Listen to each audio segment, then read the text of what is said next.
इतना ही नहीं, एमएसपी है, एमएसपी था, एमएसपी रहेगा।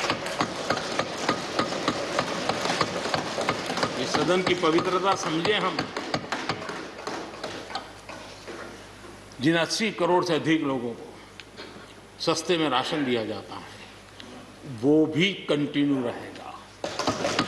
इसलिए मेहरबानी करके भ्रम फैलाने के काम में हम न जुड़े, क्योंकि हमको देश ने एक विशिष्ट जिम्मेवारी दी है। हम अगर अपने ही राजनीतिक समीकरणों में फंसे रहेंगे तो हम किसानों को अंधकार की तरफ धकेल देंगे। कृपा करके हमें किसानों के उज्जवल भविष्य के लिए इससे बचना चाहिए। मैं सबसे प्रार्थना करता हूं, हमें इस बात की चिंता करनी होगी। लेकिन कुछ लोग हैं जो भारत अस्थिर रहे, अशांत रहे, इसे लगातार कोशिशें कर रहे हैं। हमें इन लोगों को जानना होगा। हम ये न भूलें कि पंजाब के साथ क्या हुआ।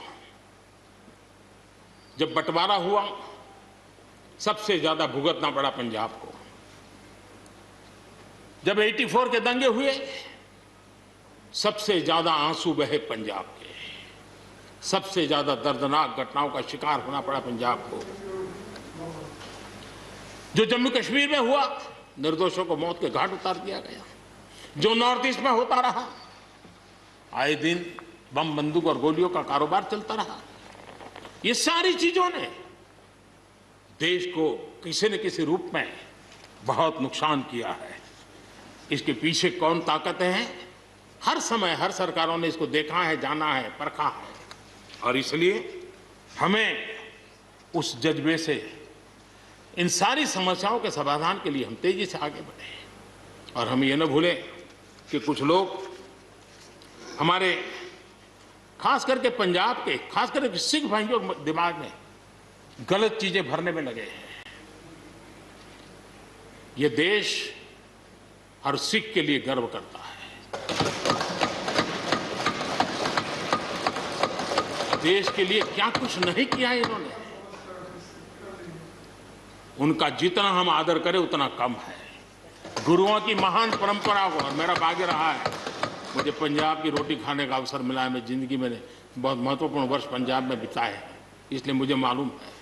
और इसलिए जो भाषा उनके लिए कुछ लोग बोलते हैं, उनको गुमराह करने के जो लोग प्रयास करते हैं, इससे कभी देश का भला नहीं होगा।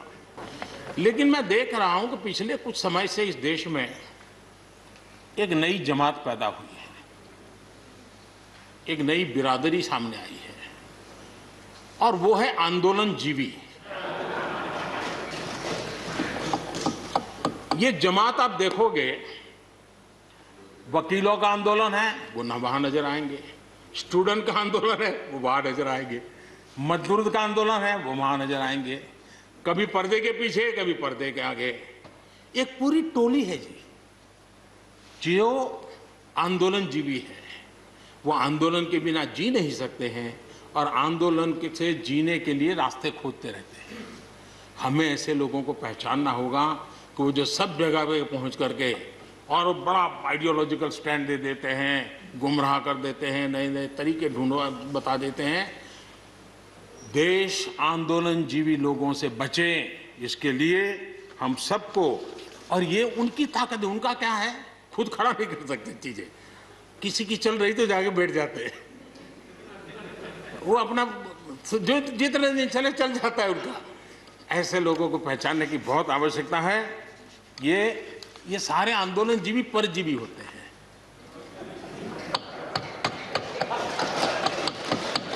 लेकिन मैं देख रहा हूं इन दिनों एक नया एफडीआई मैदान में आया है।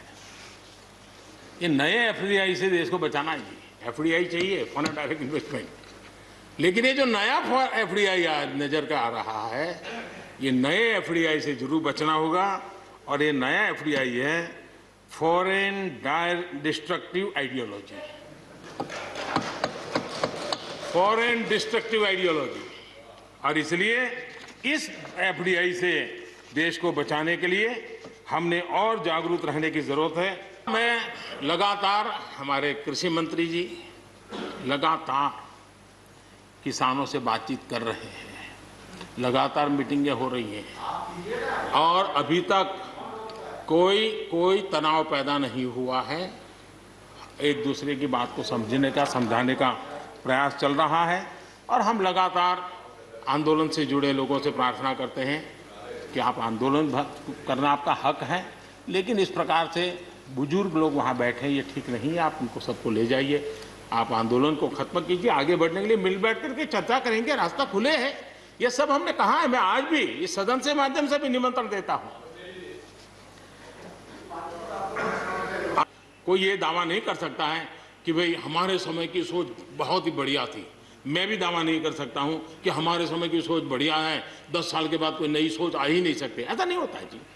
ये समाज जीवन परिवर्तनशील होता है। आज के समय हमें जो ठीक लगा चलो चले, आगे सुधार करेंगे। लेकिन मैं हैरान हूं, अचानक यू टर्न ले लिया भाई, ऐसा क्यों किया? ठीक है, आप आंदोलन के मुद्दों को लेकर के इस सरकार को घेर लेते हैं, लेकिन साथ साथ किसानों को भी कहते हैं कि भाई बदलाव बहुत जरूरी है, बहुत साल हो गए, अब नई चीजों को लेना पड़ेगा, तो देश आगे बढ़ता है। लेकिन अब मुझे लगता है कि राजनीति इतनी हावी हो जाती है कि अपने ही विचार छूट जाते हैं। लेकिन जो ये सब कर रहे हैं अच्छा है।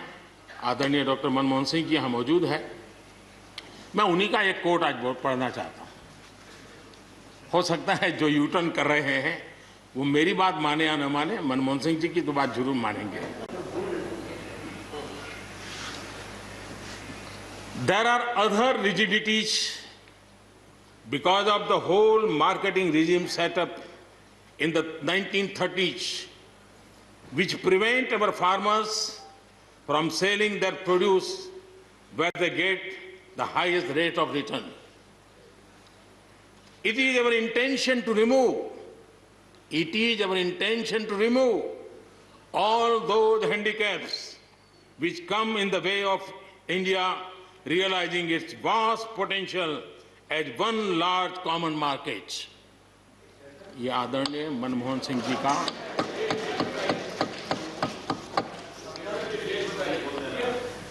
आदरणीय मनमोहन सिंह जी ने किसान को उपज बेचने की आजादी दिलाने, भारत को एक कृषि बाजार दिलाने के संबंध में अपना इरादा व्यक्त किया था और वो काम हम कर रहे हैं। और मुझे आप लोगों को गर्व होना चाहिए कि देखिए मनमोहन सिंह जी ने कहा था वो मोदी को करना पड़ रहा है। गर्व कीजिए।